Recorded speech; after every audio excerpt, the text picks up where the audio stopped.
পবিত্র ঈদ মিলাদুন্নবী সাল্লাল্লাহু আলাইহি সাল্লাম উদযাপন করা যাবে কিনা, অনেকে এটাকে জায়েজ মনে করে। এখানে আপনার অভিমত কি?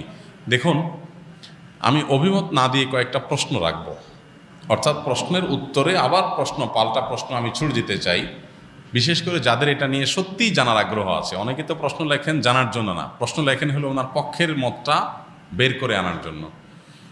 আমি বলতে চাই যে সাধারণত আমরা সাধারণ মানুষরা যে হুজুরের ভক্ত, আমরা তার কথা শুনি। যে হুজুর মিলাদুন্নবীর পক্ষের, তার ভক্তরা মিলাদুন্নবীর পক্ষে কথা বলে এবং সেরকম দলিল খুঁজে বের করে সোশ্যাল মিডিয়াতে সেটা নিয়ে লেখালেখি করে। আর যে হুজুর মিলাদুন্নবীর বিপক্ষে, ওনার ভক্তরা মিলাদুন্নবীর বিপক্ষে তারা ক্যাম্পেইন করে, কাজকাম করে।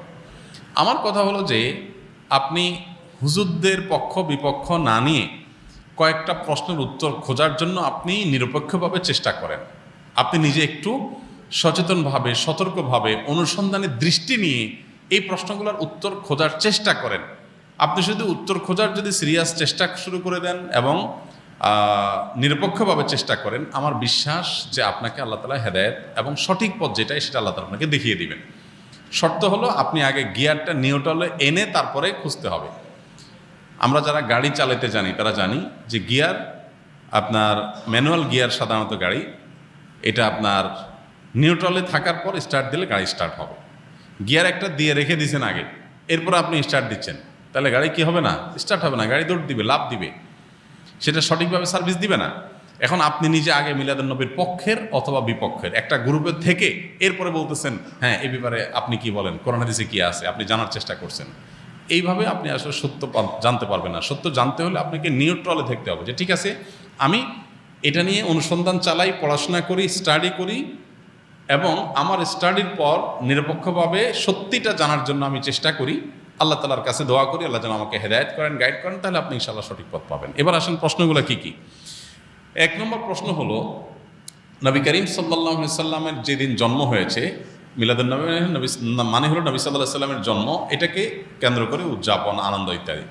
প্রশ্ন হলো, নবী করিম সাল্লাল্লাহু আলাইহি সাল্লামের যে তারিখে জন্ম হয়েছে সেই তারিখটা কি চূড়ান্ত এবং অবিতর্কিত কিনা, অর্থাৎ অমুক তারিখে তিনি জন্মগ্রহণ করেছেন, ইতিহাসবিদগণ এ ব্যাপারে একমত কিনা বা হাদিস গ্রন্থগুলোতে এটা সুস্পষ্ট আসছে কিনা, এটা আপনি একটু জানার চেষ্টা করেন। আপনি যদি খোঁজ করেন, অনুসন্ধান চালান, তাহলে কিন্তু আপনি জানতে পারবেন, জানতে আপনার কষ্ট হবে না খুব বেশি, যে আসলে নবী সাল্লাল্লাহু আলাইহি সাল্লামের জন্মের তারিখটা এটা চূড়ান্ত কি চূড়ান্ত না।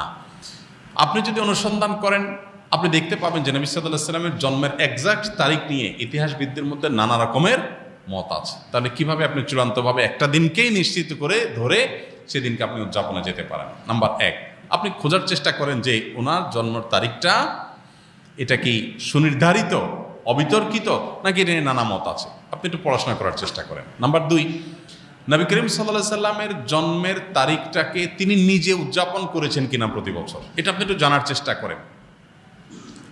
তিনি যদি নিজে নিজের জন্ম উদযাপন না করেন, তাহলে তার সিনিয়র সাহাবি যারা, চার খলিফা আরও যারা আছেন, এই সমস্ত সাহাবিরা কেউ যারা নবী সাল্লাল্লাহু আলাইহি ওয়াসাল্লামকে সবচেয়ে বেশি ভালোবাসতেন, নবী সাল্লাল্লাহু আলাইহি ওয়াসাল্লামের ভালোবাসার দোহাই দিয়েই তো আমরা এটা করি, তো তারা যারা নবী সাল্লাল্লাহু আলাইহি ওয়াসাল্লামকে এর ভালোবাসায় যারা উত্তীর্ণ হয়ে গেছেন, ভালোবাসায় যারা প্রমাণিত, তার আশেকে রাসূল বলি, যেটাই বলি আমরা তথাকথিত, এই জায়গাটায় যারা ইতোমধ্যে প্রমাণিত হয়ে গেছেন, সেই সাহাবীরা যাদেরকে কোরআনে আল্লাহ সার্টিফিকেট দিয়েছেন নবী সাল্লাল্লাহু আলাইহি ওয়াসাল্লামের আনুগত্যের ব্যাপারে, ভালোবাসার ব্যাপারে, সেই মানুষগুলো নবী করিম সাল্লাল্লাহু আলাইহি সাল্লামের জন্ম দিবস উদযাপন করেছেন কি করেন নাই, আপনি এই বিষয়ে একটু খোঁজ নেন, তথ্য উপাত্তগুলো ভেরিফিকেশন করেন, যাচাই করেন। তৃতীয়ত হলো যে জন্মদিবস উদযাপনের এই কালচার কোত্থেকে আসছে, আপনি এটাও জানার চেষ্টা করেন। আপনি যদি এটা নিরপেক্ষভাবে এটা শুরু কোত্থেকে আসে দেখেন, আপনি দেখবেন এটা অগ্নিপূজক, প্রকৃতি পূজারী তাদের কাছ থেকে আসছে। এবং একসময় খ্রিস্টান ধর্মেও এই জন্মদিবস উদযাপন করাটার ব্যাপারে নিরুৎসাহিত করা হতো, নিষিদ্ধ করা হতো। পরবর্তীতে তারা নিজেরা আবার ওই প্যাগানদের দ্বারায়, প্রকৃতি পূজারীদের দ্বারা প্রভাবিত হয়ে তারাও তাদের নবীর জন্মদিবস উদযাপন শুরু করেছে। আমাদের নবী সাল্লাল্লাহু আলাইহি ওয়াসাল্লাম বলেছেন, লা তুতরুনি কামা আতরাতিন নাসারা ইবনে মারইয়াম, তোমরা আমাকে নিয়ে বাড়াবাড়ি করিও না যেভাবে খ্রিস্টানরা ঈসা আলাইহিস সালামকে নিয়ে বাড়াবাড়ি করেছে। অতএব নবী করিম সাল্লাল্লাহু আলাইহি ওয়াসাল্লামের মিলাদুন্নবী পালন করবেন কি করবেন না, উদযাপন করবেন কি করবেন না, সেই প্রশ্নের উত্তর আপনি পেয়ে যাবেন যদি আমার এই তিনটা প্রশ্নের উত্তর আপনি নিজে অনুসন্ধান করে জানার চেষ্টা করেন। আল্লাহ আমাকে আপনাকে আমাদের সবাইকে হেদায়েত এবং সত্যিকারের যে সঠিক পথ সেটা আল্লাহ তাআলা আমাদের সবাইকে আল্লাহ তাআলা দান করুন। মিলাদুন নবী মানে হলো নবী সাল্লাল্লাহু আলাইহি সাল্লামের জন্ম, আর সিরাতুন নবী মানে হলো নবী করিম সাল্লাল্লাহু আলাইহি সাল্লামের জীবনচরিত। তো সিরাতুন নবীর মধ্যে নবী সাল্লাল্লাহু আলাইহি সাল্লামের জন্ম, মৃত্যু, শৈশব, বেড়ে ওঠা, আল্লাহর আদেশে নিজের জীবনের সব বিষয়গুলো এর মধ্যে আছে। সিরাতুন নবী মানে জীবন ইতিহাসের মধ্যে সবই আছে। আর মিলাদুন নবী হলো সিরাতের অর্থাৎ নবী সাল্লাল্লাহু আলাইহি সাল্লাম পুরো জীবনের একটা অংশ।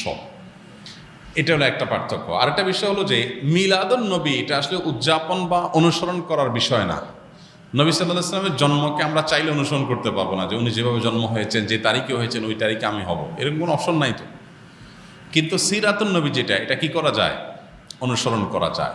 নবী সাল্লাল্লাহু আলাইহি সাল্লামের জীবন চরিত দেখে দেখে সেই অনুযায়ী আমি আমার জীবনকে গঠন করলাম। তো এটা হলো মূলত আমাদের জন্য গুরুত্বপূর্ণ। আমাদেরকে নবী সাল্লাল্লাহু আলাইহি সাল্লামকে আল্লাহ দিয়েছেন তাকে অনুসরণ করার জন্য। তাকে অনুসরণ করার নামগন্ধ নাই, কিন্তু তার মহব্বতের দাবি করে আমি যাচ্ছে তা করে বেড়ালাম, তো এটা আসলে ইসলাম হতে পারে না। অতএব আমাদেরকে নবী করিম সাল্লাল্লাহু আলাইহি ওয়াসাল্লাম অনুসরণ করার চেষ্টা করতে হবে। ডিপ্রেশন, দুশ্চিন্তা থেকে মুক্তির উপায় কি? ডিপ্রেশন এবং দুশ্চিন্তা এখন ঘরে ঘরে। যত বেশি সম্পদ, যত বেশি মানুষের দিনকাল ভালো, তত বেশি মানুষের মধ্যে দুশ্চিন্তা, ডিপ্রেশন বেশি। তো এই দুশ্চিন্তা এবং ডিপ্রেশন এটা থেকে মুক্তি লাভের জন্য আমাদের যে কাজগুলো করতে হবে তার ভিতরে 1 নম্বর হলো 5 ওয়াক্ত নামাজ যথাযথভাবে সুন্দরভাবে আদায় করতে হবে, খুব লম্বা সময় নিয়ে, ধীরে ধীরে। দ্বিতীয়ত, আপনি বেশি বেশি করে কোরআনে কারিমের অর্থ সহকারে তেলাওয়াত করবেন। এটি দুশ্চিন্তা থেকে মুক্তি লাভের জন্য অন্যতম কারণ। বিশেষ করে সূরা ইউসুফ সম্পর্কে অনেক উলামায়ে বলেছেন, এটা অর্থ সহকারে বুঝে পড়লে, মহব্বতের সাথে পড়লে, তাজবিদের সাথে সুন্দরভাবে পড়লে ইনশাআল্লাহ দুশ্চিন্তা থেকে মানুষ বাঁচতে পারে। তৃতীয়ত, দুরুদের আমল। এ সম্পর্কে হাদিসে পরিষ্কারভাবে আমাদেরকে নবী সাল্লাল্লাহু আলাইহি সাল্লাম নির্দেশনা দিয়েছেন যে নিয়মিত যদি কেউ দুরুদ পড়ে, সবসময় দুরুদ পড়ে, তো আল্লাহ তাআলা তাকে দুশ্চিন্তা মুক্ত করেন। আরেকটা হলো ইস্তেগফার। ইস্তেগফার যদি কেউ নিয়মিত পড়েন, তাকেও আল্লাহ তাআলা দুশ্চিন্তা থেকে হেফাজত রাখেন। আর এছাড়া দুশ্চিন্তা থেকে মুক্তি লাভের জন্য একটা বিশেষ দোয়া আছে। নবী সাল্লাল্লাহু আলাইহি সাল্লাম পড়তেন, আল্লাহুম্মা ইন্নী আউযু বিকা মিনাল হাম্মি ওয়াল হাযান ওয়া আউযু বিকা মিনাল আজজি ওয়াল কাসাল ওয়া আউযু বিকা মিনাল বুখলি ওয়াল জুবন ওয়া আউযু বিকা মিন গালাবাতিদ দাইনি ওয়া কাহরির রিজাল। এই দোয়ার প্রথম অংশ যেটা, আল্লাহুম্মা ইন্নী আউযু বিকা মিনাল হাম্মি ওয়াল হাযান, আল্লাহ আপনার কাছ থেকে দুশ্চিন্তা, পেরেশানি, ডিপ্রেশন থেকে আমি পানা চাই। এ দোয়া বিশেষ করে পাঠ করবেন। আর এমনিতে নবী সাল্লাল্লাহু আলাইহি সাল্লামের নিয়ম ছিল, কানাইজা হাযাবাহু আমরুন ফাজা ইলাস সালাহ, কোনো বিষয় যখন তিনি পেরেশানিতে পড়তেন নামাজে চলে যেতেন, 2 রাকাত নামাজ পড়তেন। আর এর বাইরে বিশেষ করে ভোর রাতে তাহাজ্জুদের সময় উঠে নিরিবিলি আল্লাহর সাথে একটু মন খুলে কথা বলেন, ইনশাআল্লাহ আল্লাহ তাআলা আপনার মানসিক অশান্তি দূর করবেন।